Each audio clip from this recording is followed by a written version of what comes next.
On a cold March morning in 1853, the people of Southside Virginia woke to a discovery so frightening that the entire county tried to erase it from memory. A young woman from one of the richest families had vanished. An enslaved man was gone with her.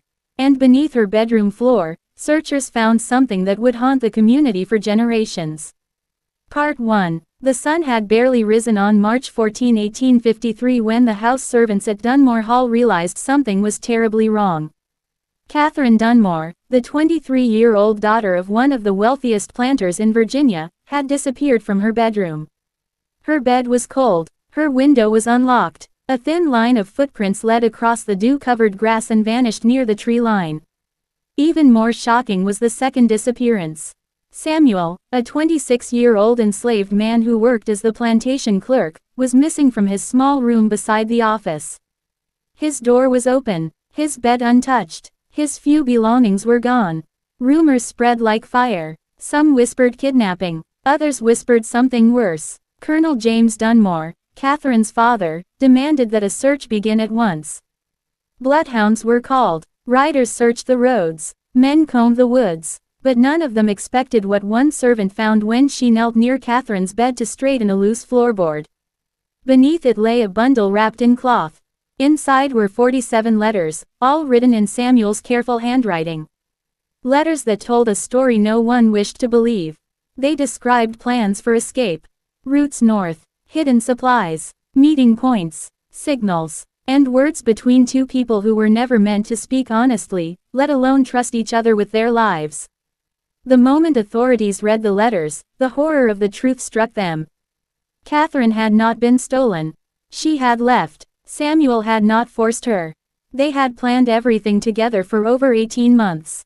The discovery was buried at once. The sheriff locked the letters in a drawer. The colonel ordered every person in the house not to speak of what they had seen. Neighbors were told a different story, a safer story, one that blamed violence instead of forbidden connection.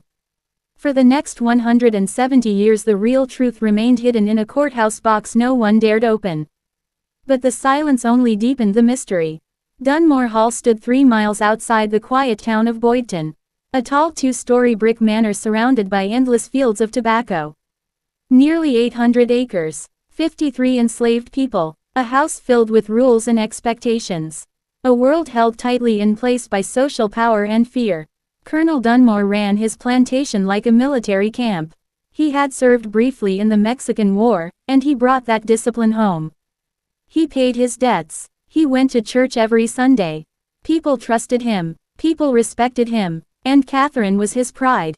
She managed the household flawlessly after her mother died when she was 17. She knew every room, every task, every servant. Neighbors called her capable, polite, controlled. She had already rejected 3 marriage proposals. Some whispered she was too proud. Others whispered she feared becoming another trapped wife in another lonely plantation house. Her father let her remain single. Maybe because she kept his home running perfectly. Maybe because he never recovered from losing his wife. Samuel arrived at Dunmore Hall in 1849. He was bought at an estate sale in Richmond. His previous owner had been a schoolmaster who taught him to read and write, which made him unusually educated for an enslaved man. Colonel Dunmore purchased him for that reason. Samuel kept plantation records. He wrote letters. He organized financial documents. He lived in a small room beside the office rather than in the slave quarters. He ate alone. He worked alone. He stayed silent. He was respected by some enslaved workers, distrusted by others, and invisible to most white families. He existed somewhere in between two worlds. Not free, not truly included among the enslaved field workers. Not trusted, not understood, simply present. For 2 years Catherine and Samuel interacted only about plantation business. She brought accounts. He prepared documents. Their conversations were short and always in public spaces. In the rigid laws of Virginia in 1853, that was the only way it could be. The idea of friendship or honest conversation between them was unthinkable, forbidden by law and punished by violence. But something changed in the summer of 1851. Their conversations grew longer. A question about numbers led to a question about books. Samuel had read Shakespeare and Milton while living with the schoolmaster. Catherine found herself curious. She had been raised with tutors but had no one to talk to about the stories and ideas she loved in secret. By autumn she visited the office more often, especially at night. She brought books. He read passages aloud. They discussed ideas she had never spoken about with anyone in the county. These moments were private but never acknowledged. If anyone approached they switched instantly to talk of accounts. The winter passed quietly. Then spring arrived with a new tension in the air. Catherine began asking questions she should never have spoken aloud. What was Samuel's life before the plantation? What did he think of the national debates over slavery? What did he dream about if he ever had a chance to choose his own life? Samuel answered carefully, always aware that one wrong word could cost him his life. But his honesty changed Catherine forever. She began to see him not as property or servant but as a mind equal to her own. And in the strict world of Virginia that realization was dangerous. More dangerous than they understood. By summer of 1852 they were no longer discussing books. They were planning an escape. A plan that could get both of them killed. A plan that made Catherine a threat to everything her father valued. A plan that gave Samuel his first hope of freedom since childhood. For months they prepared in secret. Samuel used his knowledge of plantation records. Catherine used her access to the main house. She watched the social calendar of neighbors. She studied her father's travel routes. Together they planned every detail. And that plan would soon lead them into a darkness no one in Mecklenburg County was prepared to face. If you want part 2, simply say, write part 2. Part 2. The Flight into Darkness. Engaging hook. They had thought the night would hide them. They had believed careful planning and silence could protect them. But in Southside Virginia, secrets have a way of gnawing through the strongest walls, and the night of March 13, 1853, would leave a mark no one could forget. Part 2. Catherine and Samuel moved through the night like shadows. The moon had vanished behind thick clouds, leaving the fields and forests in a darkness so complete it seemed to swallow sound. Every rustle of wind, every snapping twig underfoot, felt amplified. Their hearts beat faster, not just from exertion, but from the knowledge that discovery meant death or worse. They discussed routes and timing in whispers, speaking in the coded language they had honed for months. Quaker families rumored to help fugitives became points on an invisible map. Hidden cabins along creeks and abandoned barns offered rest stops. Every path, every landmark, every creek crossing had been memorized from the maps Samuel had copied in the office. But their conversation was not only practical. It touched on ideas so forbidden that even speaking them aloud made the skin on Catherine's arms prickle. Freedom was more than leaving a plantation. It was a choice that Virginia law had declared impossible. And yet, here they were, risking everything for it. By March 13, every detail was ready. Colonel Dunmore left for Richmond that morning to negotiate a new tobacco shipment. The house would be managed by Mrs. Hawthorne, the elderly housekeeper who retired early. The night watchman followed his predictable route. Samuel had copied the key to the safe months earlier. Catherine had sewn traveling clothes and packed them in a trunk she claimed contained garments for poor relatives in Tennessee. Everything seemed perfect. What they did not know was that others were planning something that spring as well. The secret they carried, precious and fragile, was only a single layer in a web of deception stretching far beyond their understanding. Night fell with a chill that seemed to settle in the bones. Catherine climbed out of her bed without disturbing the blankets. Beneath her nightgown, she wore traveling clothes. The trunk waited quietly in the wardrobe, a silent companion to her flight. Downstairs, Samuel completed his final tasks in the office. He banked the fire, laid out correspondence for the following day, and checked his pockets one last time for the small pouch of coins he had taken from the safe. The amount was enough for their journey without alarming anyone if discovered too soon. Every movement had been rehearsed. Every sound anticipated. Between 10 and midnight, they moved. Catherine slipped quietly down the narrow servant staircase, avoiding the creaking main steps. Samuel met her in the summer kitchen, a separate building connected to the main house by a covered walkway. The small wagon Samuel had prepared earlier was hidden behind the kitchen. Beneath its canvas, supplies and provisions for the journey were stacked, concealed from any prying eyes. No one saw them leave. The night watchman passed the main gate, seeing nothing unusual.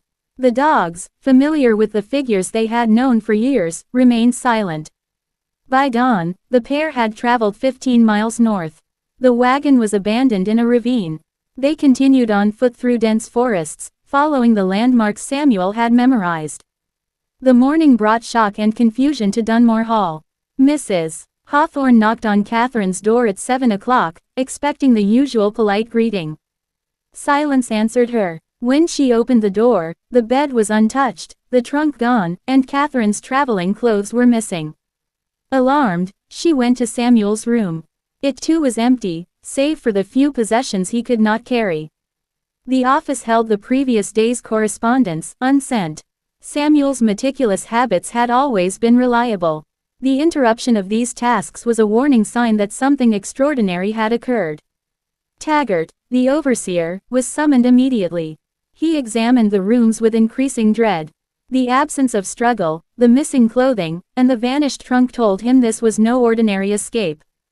By noon, riders were dispatched to Richmond and surrounding counties. Colonel Dunmore would soon be informed. It was during the search that Taggart discovered the letters. Samuel had left them hidden in a false bottom of the account's ledger. Each letter revealed a growing intimacy between Catherine and Samuel, their shared knowledge, their plans, and their willingness to defy a system designed to crush hope. Magistrate Howell, a thin man who had known Catherine since childhood, read 3 of the letters. Before he realized the gravity of what he held, the scandal they contained could destroy families, reputations, and the delicate balance of social power in Mecklenburg County. Howell had to act quickly. He sealed the letters in his saddlebag, insisting on a cover story. Samuel had kidnapped Catherine, he told the searchers.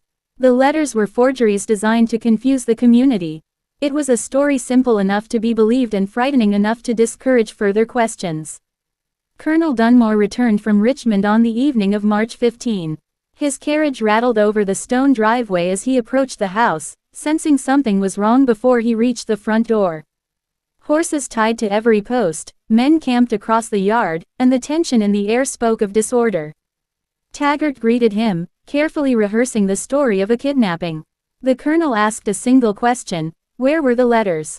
When shown the documents, he read each one silently, absorbing their content without a word. Then he turned to Howell. Burn them, he ordered. Howell hesitated. They were evidence. But the colonel's authority was absolute. Howell made a quiet decision. Copies were made in secret before the originals were sealed in the courthouse vault. A record existed, hidden from prying eyes, for a future when the truth might be needed. Meanwhile, Catherine and Samuel continued north, unaware of how close the searchers had come, how fragile their freedom was, and how the shadows of Dunmore Hall still stretched over them.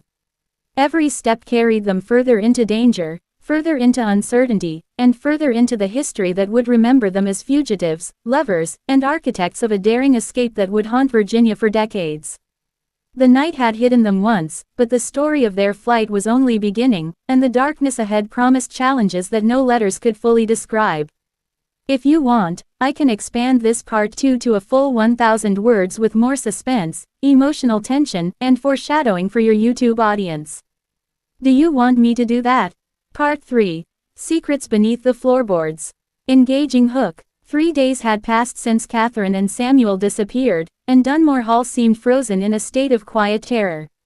What the searchers would uncover in a hidden corner of the house would not only shock the community but ignite a scandal that no amount of secrecy could fully contain. Some secrets, once revealed, refused to remain buried.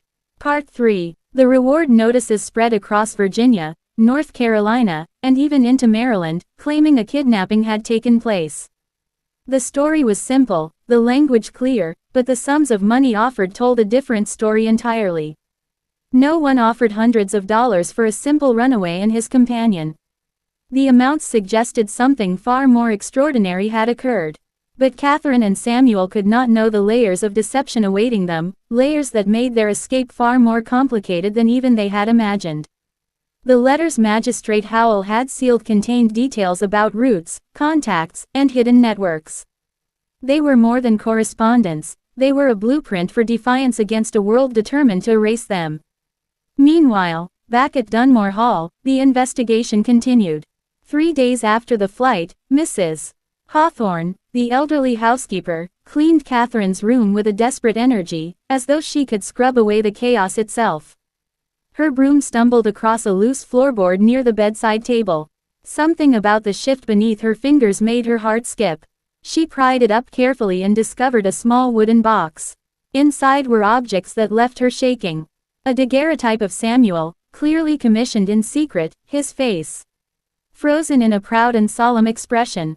Beside it, a simple gold ring sized for Catherine's finger, polished and worn, the symbol of something no one in Virginia could acknowledge.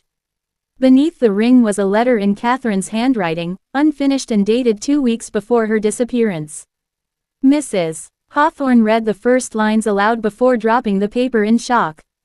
"Dearest Samuel," it began, "by the time you read this, we will either have succeeded in our flight or perished in the attempt. But I write this to leave a record, should we fail, of the truth that Virginia law prevents us from speaking. The child I carry is yours." The letter was never finished. What Catherine intended to say, what plans she had for the words she could not write, would remain forever unknown. The realization transformed the escape from a daring act of courage into something profoundly dangerous. This was not simply flight for freedom or even forbidden love.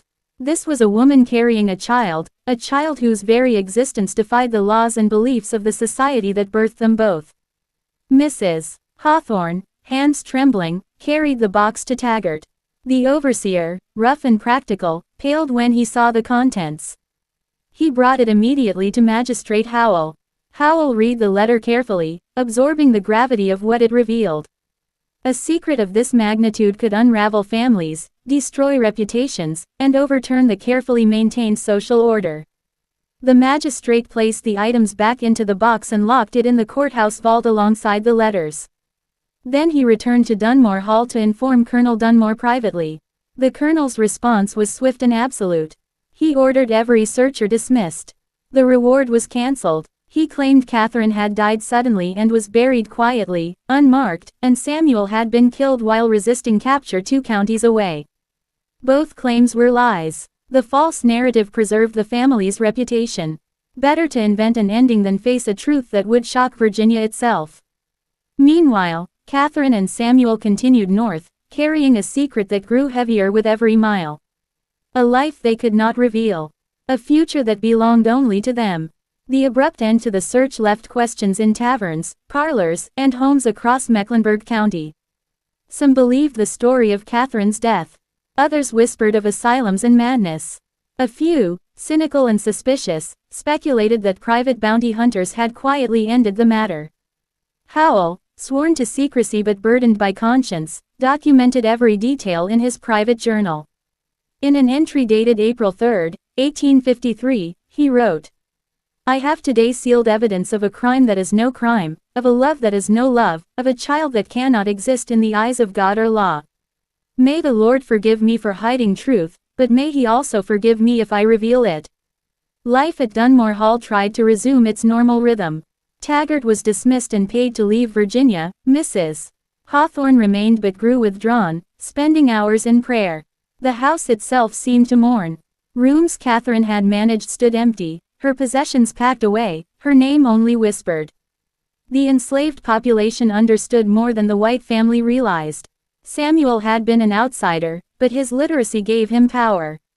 He wrote letters for others, read documents that affected lives, and quietly shared knowledge of a world beyond the plantation. His disappearance with Catherine became both a source of fear and a symbol of impossible hope. Rumors filtered back from the underground networks connecting enslaved communities. People reported seeing a couple resembling Catherine and Samuel in Pennsylvania. Some claimed they were sheltered by a Quaker family near the Maryland border. A woman, claiming to be a Virginia widow, gave birth in a Philadelphia boarding house. Small glimpses of their survival traveled slowly, like whispers through the wind. Colonel Dunmore remained undisturbed, though perhaps aware. He built a wall around the truth and maintained it with grim precision. Yet even the strongest walls cannot contain truth indefinitely. 6 months later, the consequences of Catherine and Samuel's flight would burst through the shadows. The revelation began in Ripley, Ohio, a small town on the Underground Railroad. In September 1853, Presbyterian minister John Rankin received a letter from Philadelphia. The letter, signed with a name he did not recognize, mentioned Virginia and inheritance in the same breath. Rankin initially ignored it, wary of tricks employed by slave catchers. 2 weeks later, a second letter arrived. It was more explicit, containing knowledge only someone from Mecklenburg County could possess, and it mentioned Colonel Dunmore by name. Rankin, compelled by curiosity and conscience, replied. What he received was a 9-page letter written in Catherine's hand.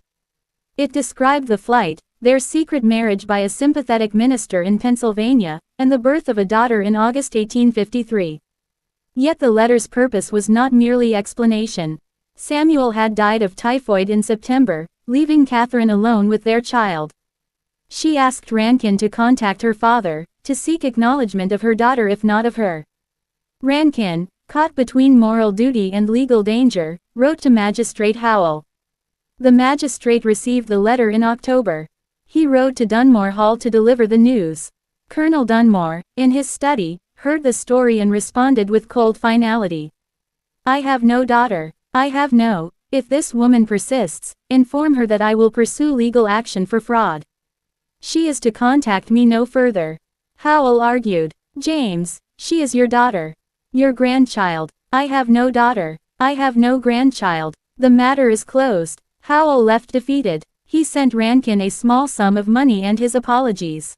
Catherine replied briefly, explaining she had found work as a seamstress, supporting herself and her daughter. She asked for no further assistance. Her words, published anonymously in abolitionist papers, echoed a choice that would haunt readers for generations. I knew, when I chose this path, that I was choosing to die to my former life. I did not anticipate how literal that death would be. But I would make the same choice again because the alternative was a living death of the spirit I could no longer endure. My daughter will grow up free, and that is worth any sacrifice. The story spread, anonymous yet powerful, through Philadelphia and Boston, leaving readers stunned by the courage of a young woman who defied laws, society, and her own family. If you want, I can expand this part 3 to exactly 1,000 words, adding more tension, internal thoughts, and horror atmosphere to make it ideal for YouTube narration. Do you want me to do that? Part 4. Shadows of the Past. Engaging hook. By the autumn of 1853, the story of Catherine Dunmore and Samuel had already become legend in whispers. But freedom came at a cost. The North promised safety, but it also carried shadows, haunting memories, hidden dangers, and the constant threat of discovery. Some journeys are not only physical. They are journeys through fear, grief, and the unknown. Part 4. Catherine had arrived in Philadelphia carrying her newborn daughter in a small blanket.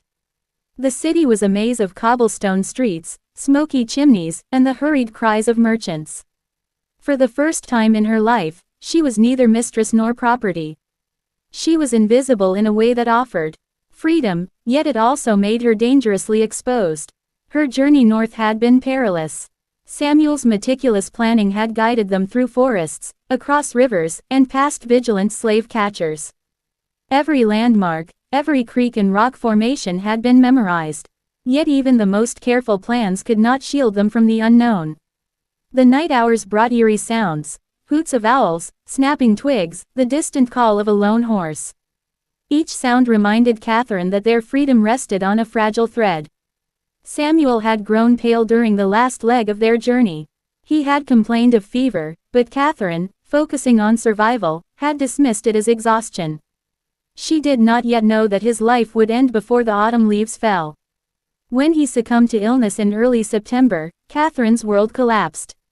She was alone with a tiny, fragile life that depended entirely on her. Philadelphia offered her temporary refuge. Quaker households, sympathetic abolitionists, and underground networks provided shelter, food, and guidance. Catherine took work as a seamstress, her nimble hands turning scraps of fabric into garments that would sell in local markets. Each stitch reminded her of the world she had left behind, of Dunmore Hall, and the family that refused to acknowledge her existence. Even in safety, Catherine's nights were haunted. The shadows of her past crept into her dreams. She would see Colonel Dunmore's stern face, the cold authority of Magistrate Howell, and the empty halls of Dunmore Hall. She imagined the letters, the daguerreotype, and the small wooden box with its evidence of love and defiance. Sometimes she woke screaming, her daughter crying beside her, and she would cradle her close, whispering promises of freedom she was determined to keep. Meanwhile, back in Virginia, Dunmore Hall remained a house of secrets. Colonel Dunmore maintained his stoic facade, yet the absence of his daughter left an invisible scar. Mrs. Hawthorne spent hours in the chapel, praying for Catherine's soul, while the enslaved population observed the strange quiet that had settled over the estate. Samuel's absence left them cautious, aware of the fragile line between obedience and survival, hope and despair. The fugitive couple's story began to spread slowly among abolitionist circles. Newspapers in Philadelphia and Boston printed anonymous accounts of a young Virginia woman who had fled with a literate enslaved man. The story fascinated readers. It was a tale of courage, forbidden love, and the audacity of defying law and custom. Yet Catherine remained cautious, never revealing her identity, knowing that a single misstep could destroy everything she had fought to secure. In late October, she received a letter from John Rankin, the Presbyterian minister who had acted as an intermediary. He wrote carefully, explaining that her father refused any acknowledgement. Catherine read the words, her hands trembling, and realized the permanence of her exile. Her family, her home, the life she had known, all were gone. What remained was her daughter, her resolve, and the unyielding determination to survive. Catherine began to plan for the future. She saved every coin she could earn, learned the rhythms of the city, and observed the comings and goings of people in her neighborhood. Every day, she walked past the Quaker meeting houses, their quiet strength inspiring her. Every night, she lay awake, listening to the distant church bells, thinking of the child in her arms and the life she must forge. Yet shadows persisted. Word of her survival had begun to circulate. Abolitionist networks whispered of a Virginia woman, a fugitive mother, navigating Philadelphia streets. Catherine felt the weight of their attention. She feared that bounty hunters or spies loyal to her father might track her. Every knock on her door, every stranger's gaze, made her heart race. The freedom she had risked everything to achieve was still fragile. Her daughter grew healthy and strong, her bright eyes reflecting the fierce determination of her mother. Catherine named her little girl Annabelle, a name chosen not for family, but for hope and life. Catherine's love was fierce, protective, and unyielding. She had chosen a path that would make her a ghost in the life she left behind, but in Annabelle, she saw the living proof of a choice worth making. Even as she adapted, Catherine never forgot Samuel. She kept his memory alive, recounting his kindness, his wisdom, and the courage that had allowed them to escape. She spoke to Annabelle of her father in careful tones, of the world they had left behind and the freedom they now possessed. These stories, filled with love and fear, shaped her daughter's understanding of bravery and sacrifice. Philadelphia became a city of survival and secrecy. Catherine moved often, sometimes staying only a few nights in one household before relocating. She sewed, mended, and traded goods, slowly building a life of independence.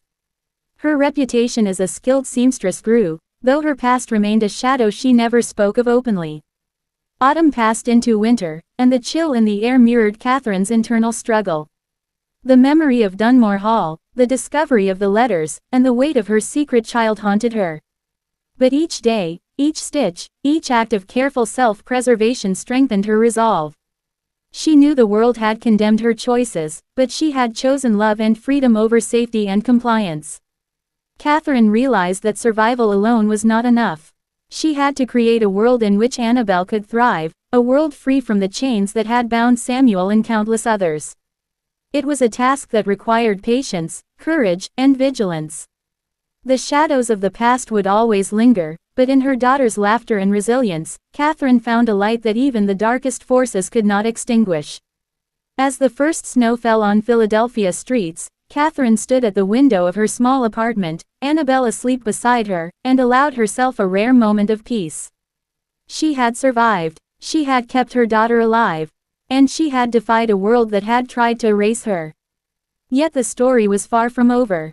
Beyond the city, in Virginia and across the border states, rumors of Dunmore Hall, the runaway daughter, and the literate enslaved man continued to circulate. Whispers grew into stories, and stories into legends. The past, though buried, was not gone. And Catherine, mother and survivor, knew that one day, the consequences of March 1853 would return to shape her life and the life of her child in ways she could not yet imagine. Part 5. The haunting reach of the past. Engaging hook. Freedom felt fragile. Catherine had escaped Virginia, but the past has a long memory. Shadows of Dunmore Hall, the letters, and the secrets she carried followed her like ghosts. In Philadelphia, safety was never guaranteed. The story of love, betrayal, and survival was far from over, and danger could arrive when least expected. Part 5. Catherine walked the narrow streets of Philadelphia with Annabel in her arms, her breath visible in the crisp morning air. The city was busy, full of noise, merchants, and strangers. It should have felt safe, but every glance over her shoulder reminded her that freedom was never absolute. Stories of bounty hunters and agents loyal to her father's will circulated in hushed tones. Every stranger could be a threat. Every knock at the door could bring ruin. She had learned to move like a shadow. Each day she chose a different route to market. She entered houses cautiously, never staying long. She avoided drawing attention to herself or her child. Yet even in hiding, the past whispered to her. Memories of Dunmore Hall, of Samuel, of the letters that could destroy her father and ruin countless lives, haunted her every step. Her work as a seamstress brought small comfort. She earned just enough to feed herself and Annabel, to buy clean cloth, and to keep warm during the bitter winter nights. It was honest labor, but it was also a shield. The quiet rhythm of needle and thread allowed her mind to wander safely to memories of Samuel, his careful voice, his precise hands, and the courage that had guided them both through danger. But danger was never far. One evening, as Catherine returned from the market, she noticed a shadow lingering near the corner of her street. A man in a dark coat lingered too long, his gaze lingering on her as if studying her movements. Her heart skipped a beat. She quickened her pace, clutching Annabel close. The figure did not follow, but the sense of being watched did not leave her. Catherine knew that the Fugitive Slave Act in Virginia's reach extended farther than most imagined. Even in Pennsylvania, bounty hunters could operate under the guise of law. She thought of Samuel, and the careful planning that had brought them this far. She realized that freedom was more than running. It was surviving, day after day, with vigilance and courage. During the day, she sought refuge in the networks of abolitionists and Quaker families who quietly resisted slavery. They offered food, shelter, and advice. They spoke of safe houses along the Underground Railroad, of routes that could lead further north if danger approached. Catherine listened and learned, understanding that each choice could mean life or death for herself and her child. Yet, even among allies, there were tensions. Some suspected her story, worried that her presence might draw attention to their own households. Others whispered doubts about her identity. Catherine had learned to keep her past carefully hidden, revealing only enough to gain trust without compromising her safety. Every interaction was calculated, every word measured. She spent long nights sewing by candlelight, watching over Annabel as she slept. She thought of the letters hidden in Dunmore Hall and in the courthouse vault in Virginia, evidence of a love the world had condemned. Those letters carried secrets, not only of desire but of defiance, a defiance that had brought death to Samuel and had forced Catherine into exile. The letters remained a haunting presence, reminders of what she had lost and what she had survived. As winter turned to early spring, Catherine began to see signs that her past might be catching up. A local merchant mentioned a man asking about a young woman from Virginia. A visitor to the Quaker meeting house lingered too long, asking questions about families fleeing the South. Catherine felt the walls closing in, the shadows of her former life reaching across states and borders. Despite the fear, she drew strength from Annabel. Her daughter's laughter, her curiosity, and her growing independence reminded Catherine of why she had chosen this impossible path. Freedom was not only for herself. It was for the next generation, for a life not dictated by laws that treated humans as property. Catherine began to plan cautiously for the future. She saved money, learned about schools for Annabelle, and sought ways to secure their lives in a city full of uncertainty. Every decision was tempered by caution and guided by hope. She knew that one wrong step could erase everything Samuel had risked and everything she had fought to protect. But shadows lingered, in unexpected ways. One morning, Catherine received a letter, unsigned, the paper coarse, the handwriting unfamiliar. It spoke of knowledge of her presence in Philadelphia and warned that curiosity in Virginia had not yet faded. The letter carried no explicit threat, only the subtle, chilling suggestion that her escape had not gone unnoticed. Her pulse quickened. She realized that the past, like a specter, could reach across miles, even years, and touch the lives of the living in ways no one could predict. Determined to protect herself and Annabelle, Catherine moved to a new residence, further from the heart of the city.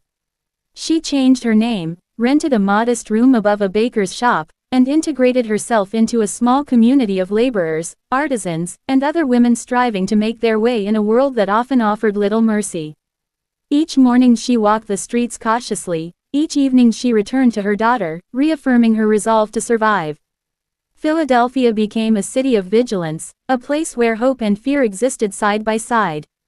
Catherine moved through it like a ghost, present but unseen, careful to avoid notice, and yet filled with a quiet determination that grew stronger with each passing day. She thought of Samuel's meticulous planning, of the letters that documented their love and their escape, and of the small wooden box hidden beneath Dunmore Hall's floorboards. That box remained a symbol of everything she had risked, everything she had lost, and everything she still protected. It contained evidence of a love forbidden by law, a child condemned by birthright, and a defiance that would reverberate for years to come. The secret it held was not only hers. It belonged to history, a history that might one day be told, when the world was ready to hear it. Catherine understood that survival was not only about hiding. It was about endurance, about the quiet accumulation of strength, knowledge, and patience. She watched Annabelle grow, taught her to read and write, instilled in her a sense of justice and compassion. She had chosen a dangerous path, but in her daughter's eyes, she saw the promise of a life defined not by chains, but by courage and freedom. And yet, Catherine knew the shadows of Dunmore Hall would never fully release her. Even in the bustling streets of Philadelphia, the specter of the past, the letters, the daguerreotype, the broken promises of her father, haunted her steps. She understood that history had a way of finding those who tried to escape it, and that the choices made in secrecy could echo for decades. But she was determined. She had survived the impossible, endured heartbreak, and protected the life she carried into a new world. Every step, every stitch, every careful decision was a testament to her strength. The story was far from over. The shadows would follow, but Catherine Dunmore and Annabelle had taken the first steps toward a life no one could steal. If you like, I can expand Part 5 fully to 1,000 words by adding more suspense, interactions with abolitionists, and subtle horror tension, perfect for narration with dramatic pauses on YouTube. Do you want me to do that? Part 6. Shadows of Dunmore Hall. Engaging hook. Some secrets refuse to stay buried. Catherine thought she had escaped the past, but the shadows of Dunmore Hall reached across states, years, and the lives of everyone she loved. The choices she made carried consequences far darker than she ever imagined. Part 6. Philadelphia was supposed to be a safe haven. Catherine and her daughter, Annabelle, lived quietly in a small, sunlit room above a baker's shop. The streets buzzed with merchants, wagons, and children, a city alive with the energy of freedom and opportunity. Yet, no matter how many new faces she passed, Catherine could not shake the feeling that the past was watching. Even months after Samuel's death, memories of Virginia haunted her like ghosts. She remembered the smell of the tobacco fields, the heavy stillness of Dunmore Hall, and the weight of the letters hidden beneath the floorboards. The letters that spoke of love, defiance, and a forbidden child. Those letters had survived the firestorm of secrecy in Virginia, Copied by Magistrate Howell and sealed in the courthouse vault, their presence a threat that lingered like a dark pulse through her life. Catherine spent her days sewing for neighbors and local merchants. The work was exhausting, but it gave her a rhythm, a sense of purpose. She taught Annabel to read and write in stolen moments of quiet. Each letter Annabel formed reminded Catherine of Samuel, of the knowledge he had shared, of the courage it had taken to leave everything behind. Every lesson was a small act of rebellion, a way to honor the life Samuel had given her. But safety is fragile. One morning, a letter arrived, delivered by an unfamiliar hand. The paper was coarse, the handwriting jagged, and the words chilled her to the bone. Someone knew where she was. The letter spoke of her father, Colonel Dunmore, still searching in secret for any trace of her. It hinted at people in Virginia and North Carolina who might move on her if they discovered she was alive. Fear tightened around her like a vice. Catherine realized that survival required more than hiding. It required planning, foresight, and constant vigilance. She could not risk living in one place for long. She began mapping escape routes from the city, identifying safe houses, and making contacts among sympathetic abolitionists. Each step forward was cautious, deliberate, a careful dance along the edges of danger. The shadows of her past were not only distant threats. They manifested in the people she trusted. A kind shopkeeper might ask too many questions. A neighbor's curiosity could reveal more than they intended. She learned to read intentions in gestures, tones, and glances, skills Samuel had honed, skills that now she had no choice but to adopt. Evenings were the hardest. Catherine would sit by the window, Annabel sleeping beside her, and imagine the letters hidden in Virginia, the daguerreotype, the unfinished note in her own handwriting. The words she had never finished haunted her. The secret child she carried and raised in freedom defied every law that had governed her world. Each heartbeat reminded her that she had risked everything, yet the cost of exposure remained a constant shadow. Her days were filled with the quiet terror of potential discovery. One afternoon, a man arrived at the baker's shop. He claimed to be a traveler from Richmond, but there was a hardness in his gaze that set Catherine on edge. She greeted him politely, careful to reveal nothing. The man asked questions about her life in Virginia, probing casually but with an underlying threat. Catherine excused herself and retreated to the back, leaving Annabel in the care of the baker's daughter. The man lingered, observing the streets, asking about houses, streets, and families. Catherine watched him from the shadows, her heart racing. Every instinct screamed that danger had arrived. That night, she packed a small bag, gathering only the essentials. She knew she could not wait for the threat to pass. She and Annabel had to move. They left Philadelphia under the cover of darkness. Catherine's heart pounded as they navigated the quiet streets, moving through alleys and side streets that few noticed. Every creak of a board, every distant footstep, made her freeze. Annabel slept, unaware of the peril surrounding her, and Catherine whispered silent promises.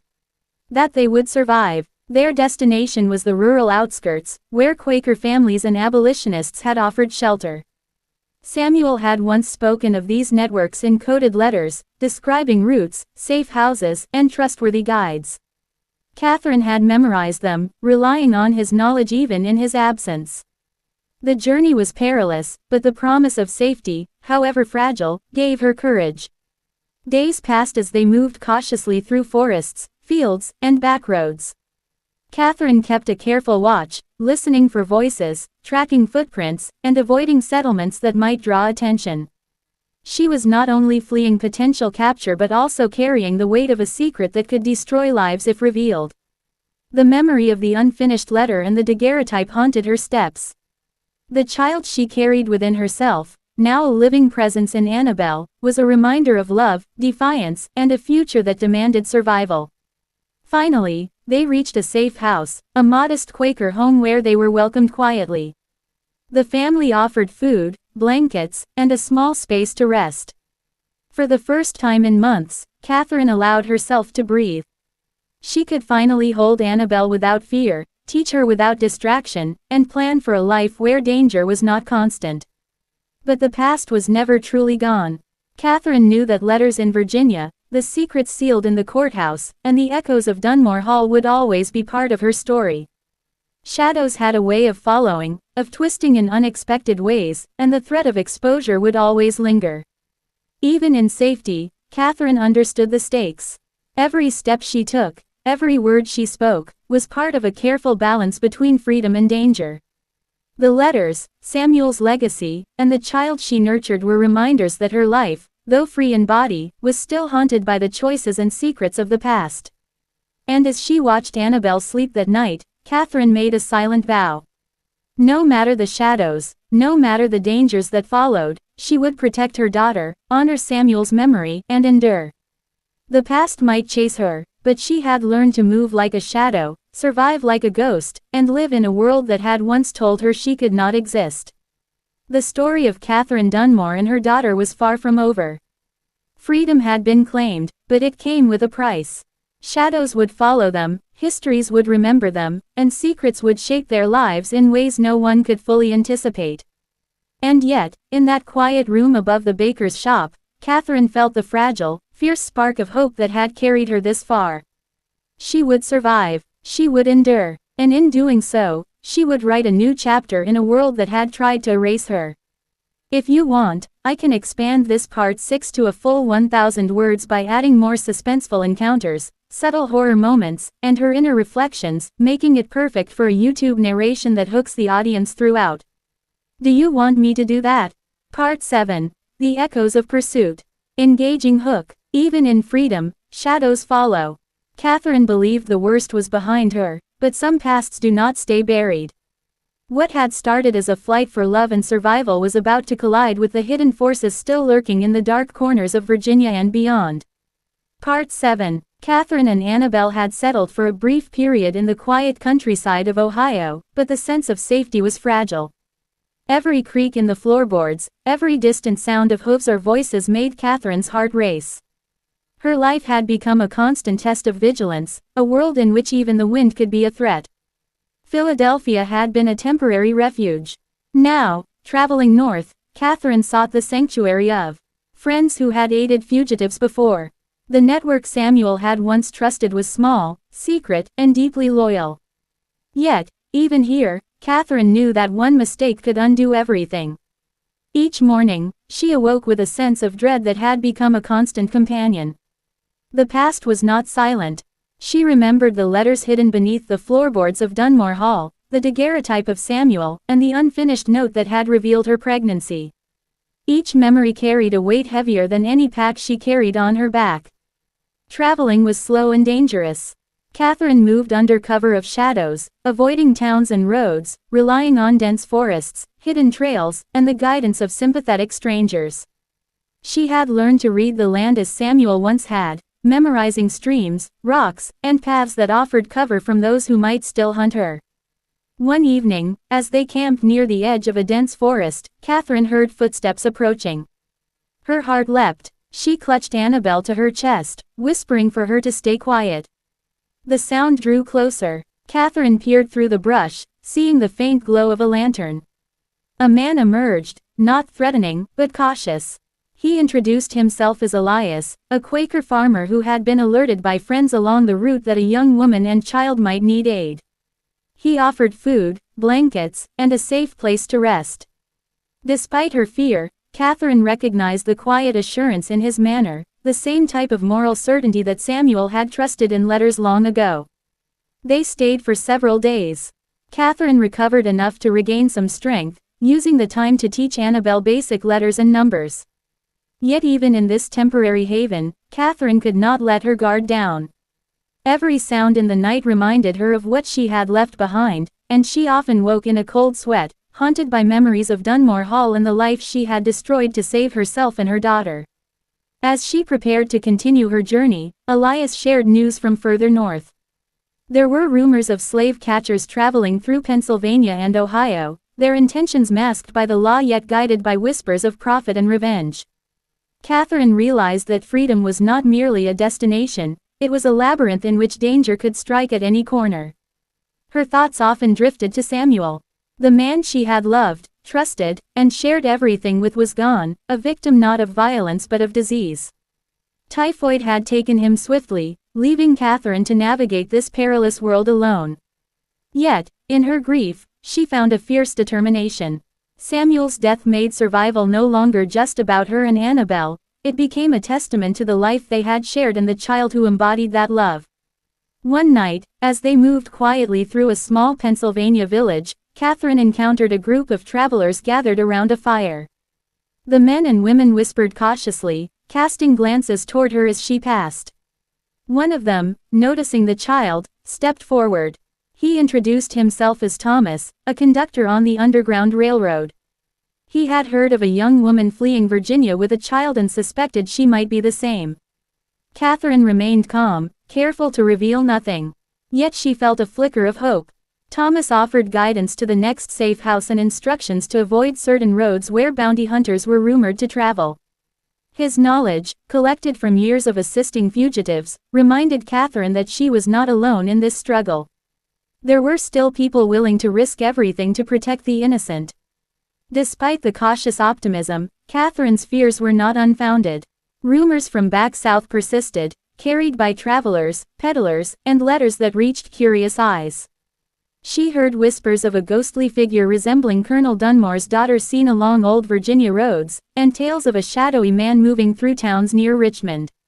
Fear and reality intertwined, blurring the line between what was imagined and what was true. By late October, Catherine and Annabelle reached a small settlement where a community of free black families offered temporary sanctuary. Here, Catherine found people who understood the constant fear of pursuit, the burden of carrying forbidden knowledge, and the weight of raising children in a world that sought to deny their existence. She began to weave a new life, teaching Annabelle, helping neighbors, and learning skills that would ensure survival in uncertain times. But even in moments of relative peace, Catherine could not forget the unfinished letter hidden in Dunmore Hall, or the daguerreotype that had silently chronicled her forbidden love. Those objects, sealed away in a courthouse vault, held the key to her past and a danger that could resurface at any moment. She often imagined what might happen if someone discovered them. Would her child be threatened? Would her past be weaponized to destroy the fragile life she was building? The nights were filled with dreams of pursuit. She would wake to the sound of distant hooves, voices calling her name, or a shadow moving just beyond the candlelight. Each time, she reminded herself that survival required vigilance, courage, and cleverness. She thought of Samuel's meticulous planning, the maps, the letters, and the small acts of foresight that had allowed them to escape.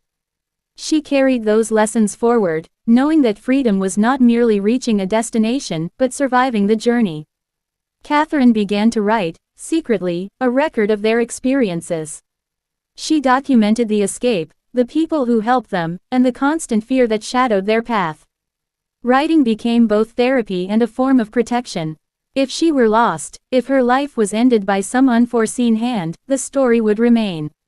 She would leave a testament of courage, love, and the cost of defying a world built on oppression. Even as winter approached, bringing icy winds and early snow, Catherine pressed on. The journey was far from over. Every step northward was a step toward safety, but also deeper into a world unknown. She carried the memory of Samuel, the hope for Annabelle, and the relentless determination to survive. Each day was a careful balance of risk and refuge, fear and hope, shadows and light. In the quiet moments, Catherine allowed herself to imagine a future unbound by fear. A home, a community, a life where Annabelle could grow without the weight of Virginia's laws or her father's cruel indifference. Those dreams, fragile as they were, became her guiding light. They reminded her that survival was not only about escape but about building a life that defied the darkness of the past. Catherine Dunmore's journey was far from over. The pursuit, the secrets, and the shadows of Dunmore Hall would follow her wherever she went.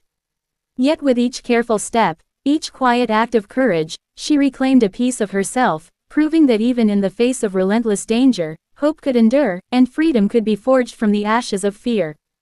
If you want, I can expand this part 7 to a full 1,000 words with more suspenseful encounters, inner reflections, and subtle horror moments to make it perfect for YouTube narration.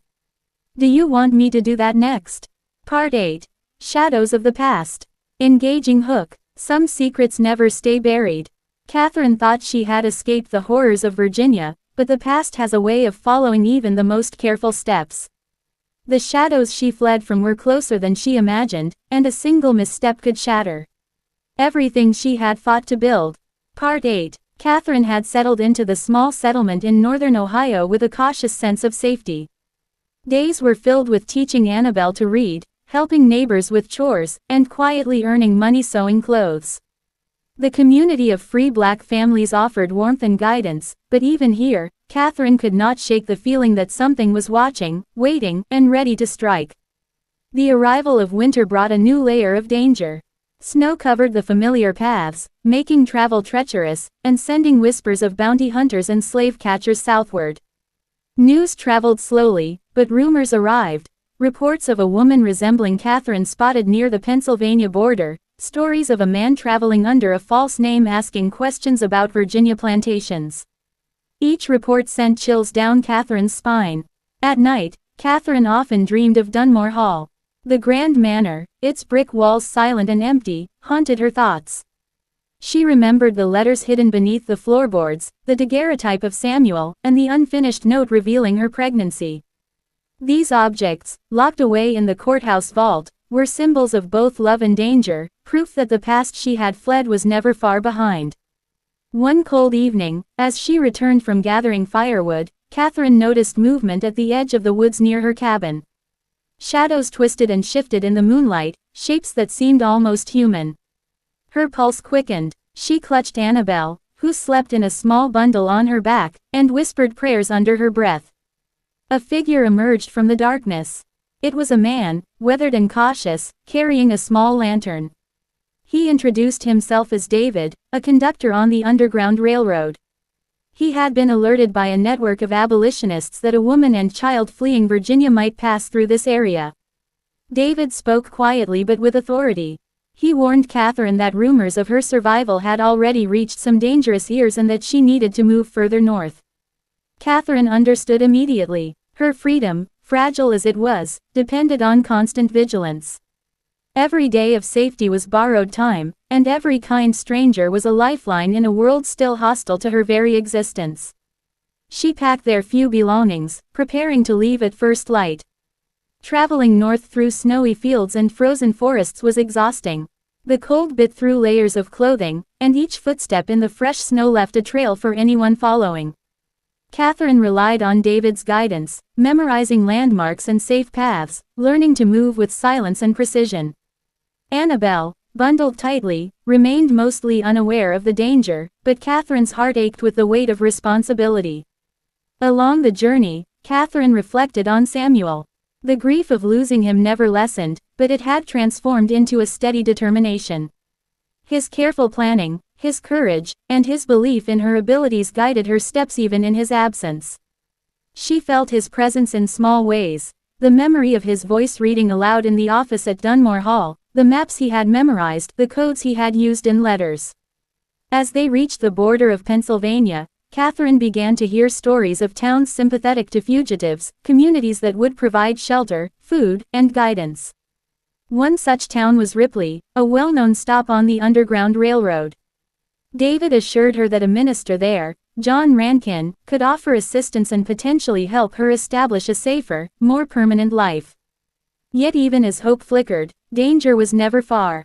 On a frozen morning, Catherine noticed footprints in the snow that did not match their own. They were careful, cautious, and too deliberate to be random. Fear tightened around her chest. Every instinct screamed that someone was following, someone who might have learned of her identity or her connection to Dunmore Hall. She moved quickly, using hidden trails, crossing streams, and ducking into forested cover. The child on her back slept, unaware, while Catherine's mind raced with strategies to avoid capture. The fear was constant, gnawing at her resolve, but it also sharpened her senses, forcing her to rely on intuition and memory, just as Samuel had taught her. When they finally reached Ripley, the relief was immediate but cautious. The town was quiet, almost too quiet, but safe. Minister John Rankin welcomed Catherine and Annabelle with a warmth that felt almost foreign after months of constant flight. He offered a small room in his home, food, and the assurance that they were under his protection. In the days that followed, Catherine slowly began to rebuild a sense of normalcy. She taught Annabelle, sewed clothing for the community, and wrote letters to friends in the north who might offer further assistance. Yet every night, she felt the echo of pursuit. The past, like a shadow, followed her in dreams and in fleeting glimpses along the road. One evening, as she sat by the fire with Annabelle asleep beside her, Rankin shared news of events back south. Letters had arrived, carefully hidden, reporting rumors of a Virginia plantation shaken by mysterious events. Colonel Dunmore, it seemed, continued to spread false tales of his daughter's death, while searchers occasionally probed the woods and roads near her old home. Catherine realized then that freedom was not a single act but a lifelong struggle. The flight from Virginia had saved their lives, but it had also placed them in a world of constant vigilance and uncertainty. Every ally could be trusted, but betrayal could strike from any corner. Every safe haven was temporary, every shadow potentially deadly. And yet, amidst fear and uncertainty, Catherine found a fragile strength. She had survived the impossible, defied the laws of her homeland, and carried the child of a love deemed impossible by the society that sought to destroy them. Every step northward, every careful decision, was an act of courage, a defiance of a world built on oppression and control. Catherine understood something fundamental. Survival required more than courage. It demanded vigilance, resourcefulness, and an unwavering belief in the future. The child she carried was not only a reminder of love lost but also a symbol of hope and freedom. Annabelle's life represented the possibility of a world unshackled by the chains that had bound so many generations before. Even as winter deepened, Catherine remained resolute. She had escaped Virginia, evaded danger, and reached relative safety, but she knew that the story was far from over. Shadows lingered, secrets remained buried, and the past could resurface at any moment. But Catherine Dunmore had learned that survival was not passive. It was active, deliberate, and unyielding. Every day was a battle, every decision a test, and every small victory a triumph against a world determined to deny her freedom. She pressed forward with determination, knowing that true freedom was not merely a destination but the courage to continue the journey, no matter how long or treacherous the road ahead. If you want, I can expand Part 8 further to a full 1,000 words by adding more suspenseful encounters, subtle horror elements, and tense travel sequences, perfect for YouTube narration. Do you want me to do that next? Part 9. The Price of Freedom. Engaging hook. Freedom can come at a cost higher than anyone dares imagine. Catherine had fled Virginia, carried her child north, and survived every danger along the way, but the shadows of the past were not finished with her. In the quiet towns of Pennsylvania, a new threat awaited, one that would test her courage, her wits, and her will to live. Part 9. Catherine Dunmore thought she had escaped the horrors of Virginia when she arrived in Ripley, Ohio. She had survived months of constant flight, avoided slave catchers, and outwitted men who believed that her life was theirs to claim. Yet safety proved to be fragile, like thin ice over a frozen river.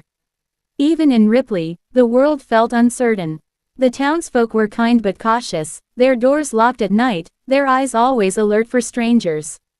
Catherine learned quickly that even in free territory, news traveled slowly, and rumors of her presence had already reached ears she would rather have remained deaf. She moved quietly, blending into the life of the town, teaching Annabelle to read, helping with chores, and keeping their existence as ordinary as possible. The child's laughter was a fragile shield against the fear that lingered in Catherine's heart. Yet each time she closed her eyes, she saw the fields of Dunmore Hall, the letters hidden beneath the floorboards, and the daguerreotype of Samuel. Memories of him, precise and disciplined, haunted her.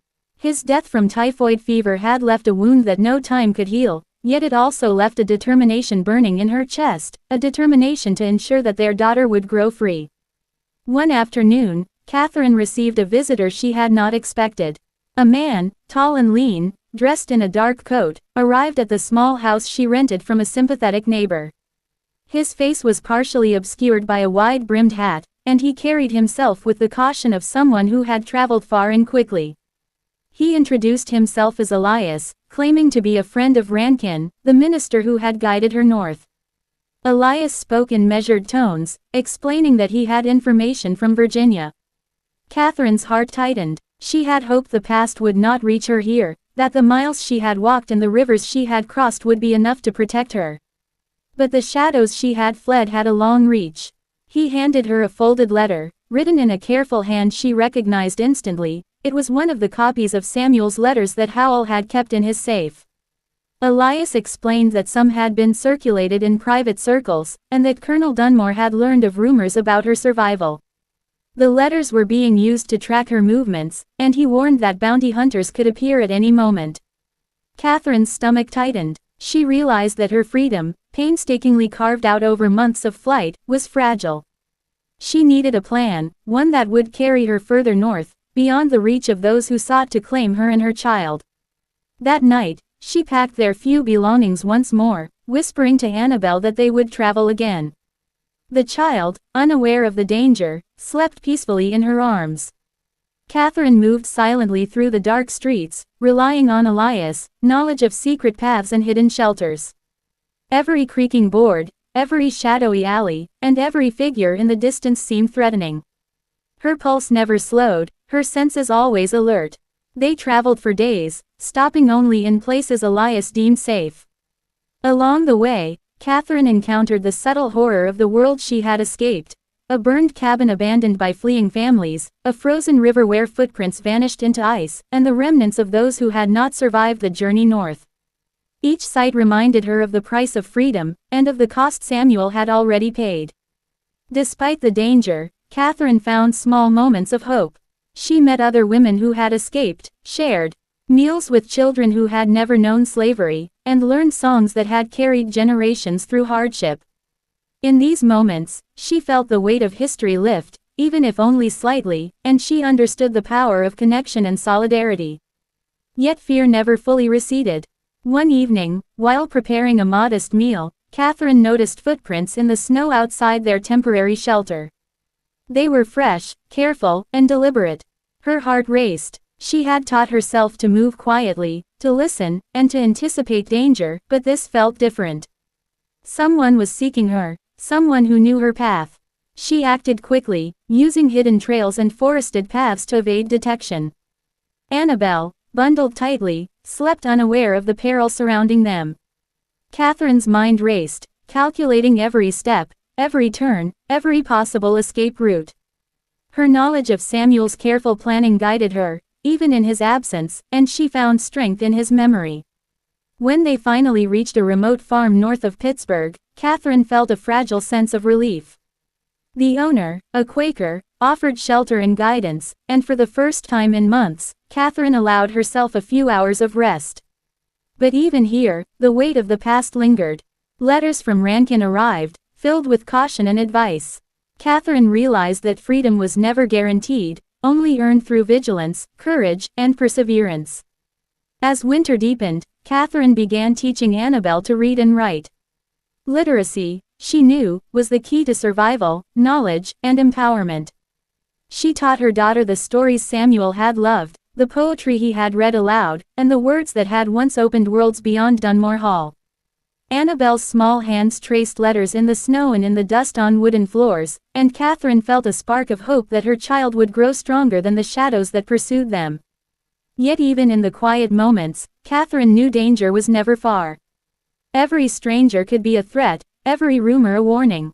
The letters, once meant to guide her, now carried the power to expose her, to draw the attention of those who had once sought to control her life. She understood that the journey was far from over, that the final chapters of her story would demand courage beyond anything she had yet faced. Catherine Dunmore, mother and survivor, had come further than anyone could have imagined. But the past had teeth, and the world, though free, was still a place where danger lurked in shadows.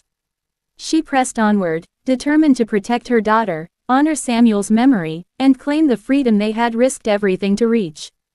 If you want, I can expand Part 9 fully to 1,000 words, adding more tense encounters, suspenseful chases, and subtle horror moments, making it perfect for a dramatic YouTube narration. Do you want me to do that next? Part 10. Shadows of the Past. Engaging hook. The past has a way of following even the bravest souls. Catherine Dunmore had survived months of flight, loss, and danger. She had carved a life for herself and her daughter far from the eyes of those who sought to control them. But some shadows never fade. The final chapter of her journey would test every ounce of courage, every lesson learned, and reveal the truth of the choices she had made. Part 10. By the winter of 1854, Catherine had built a fragile life in the hills of Pennsylvania. The small cabin she shared with Annabelle was hidden in a grove of evergreens, a place where no casual traveler would wander. The snow muffled footsteps, the dense woods provided cover, and the neighbors were few but trustworthy. It was not a grand life, but it was hers, and it was free. Catherine had learned to move silently, to observe without being seen, and to trust only those who had proven themselves. Every sound in the forest, every shadow in the cabin, carried meaning. She taught Annabelle to do the same, instilling in her a quiet awareness that would serve as both shield and compass. Yet even here, freedom carried a price. Letters from Virginia continued to circulate in secret. Though Colonel Dunmore had maintained his public denial of his daughter and granddaughter, rumors reached the hands of men who saw value in wealth, power, and vengeance. Catherine knew the danger had never fully passed, only changed form. One evening, as a crimson sunset bled through the trees, Catherine sensed something was wrong. The dogs that lived nearby, usually quiet and friendly, barked with a low, urgent growl. A figure moved among the trees, careful and deliberate. She gathered Annabelle close, heart pounding, instincts sharp. Whoever approached had not come to offer kindness. It was a man claiming to be a merchant, but Catherine's eyes, trained by months of survival, saw the lie. He carried a letter meant to lure her into revealing herself, a trick crafted by someone who knew too much. Catherine acted quickly, leaving the cabin under cover of darkness, taking a path only she and Samuel had once studied in theory. Through the frozen woods, she moved with a mixture of desperation and precision, recalling every lesson Samuel had imparted, every map and landmark memorized during their months of planning. Annabelle slept in her arms, unaware of the danger but held safe by her mother's courage. They reached a small, hidden river where the ice was thick but uneven. Catherine paused, listening. The man's voice, calling her name, echoed faintly through the trees. She continued across the river, the icy water rising around her knees, each step a careful calculation. Behind her, the pursuer stopped at the edge, unwilling to risk following into the treacherous waters. That night, they sheltered in a cabin abandoned by a hunter. Catherine tended to Annabelle, her hands shaking, heart still racing. The wind howled outside, carrying with it the scent of the forest and the echoes of the past. She thought of Samuel, of the letters hidden beneath floorboards, and of the life they had imagined. Despite the danger, she felt a quiet strength. They had survived so much, and they would survive this too. In the weeks that followed, Catherine moved northward, gradually approaching the outskirts of New York. She found allies in Quaker communities, families committed to sheltering the displaced and the hunted. Here, she felt something like peace for the first time. The letters from Virginia no longer reached her directly, and the threat of pursuit faded as the distance grew. Yet peace was never complete. Catherine understood that the world she had escaped from still existed. Wealth, power, and prejudice would never vanish entirely. But she had found a life where she could protect her daughter, where Annabelle could grow up without fear, where love and freedom could take root. As spring approached, Catherine began to rebuild. She found work as a seamstress, teaching Annabelle practical skills and reading lessons that would give her strength. She shared stories of Samuel, of courage, and of the world beyond their cabin, cultivating a quiet resilience that would carry them forward. Each letter she wrote to Rankin or kept private was a reminder of what had been lost, but also of what had been won. Catherine never returned to Virginia. She never saw her father again, nor did she seek his approval. The life she had risked everything for was her own, carved out of courage, love, and determination. She raised Annabelle with stories of hope, teaching her that even in the darkest times, survival and freedom were worth every sacrifice. The horrors of the past, the letters, the secrets, the death of Samuel, remained with her, but they no longer defined her. Catherine had become more than a fugitive. She had become a mother, a survivor, and a symbol of courage for those who would follow. And as Annabelle grew, Catherine watched her daughter run through the forests, free and unafraid, a living testament to the choices they had made, the risks they had taken, and the love that had carried them through. The shadow of Virginia remained, but it no longer had power over them. Catherine's story, once hidden beneath floorboards and sealed in courthouse vaults, became known through whispers, letters, and the records of those who had helped her. It was a story of courage and defiance, of love that crossed boundaries forbidden by law and custom, and of a woman who refused to surrender her life or the life of her child to a world that demanded obedience at any cost. Her legacy endured, not in wealth or property, but in the life she had saved and the freedom she had claimed. Catherine Dunmore's journey was complete, not because the dangers ended, but because she had survived them, and in doing so, had created a new beginning. Freedom, she understood, was never given. It was taken, fought for, and protected. And she had done all of that, quietly, bravely, and with unwavering resolve. If you were inspired by Catherine's story, her courage, and the sacrifices she made for freedom, make sure to subscribe to the channel, hit the notification bell so you never miss another story like this, and share your thoughts in the comments. Where would you go if you had to escape everything you knew to protect the ones you love?